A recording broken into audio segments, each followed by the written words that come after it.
Қайырлы күн, баршаңызға қайырлы таң, қалайсыздар? Жадыларыңыз қай? Бүгін бізде екіншіліктің супер жаңалық, шок жаңалық, сүйініш сұрасам болады. Бізде екінші менторствода оқып отқан обучение барысында үшінші күнінде уже үй алып жатыр. Ақтаудан ат терлетіп келген біздің Жәния ханым өзі осы саламен айналысып жатыр. Қазір таңда бізде практикада жүр.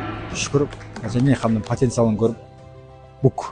Енді Астана қаласынан құрып дейін деп, Құдай қаласа комфорт класстан үй алып кетіп отыр. Енді өзінің осы байланысты ощущение сезінейік. Жәния ханым қалай болды? Сәлем баршаға, өте керемет. Енді осы салада жүргеннен кейін жалпы Астанадан үй аламын деген ой болған жоқ.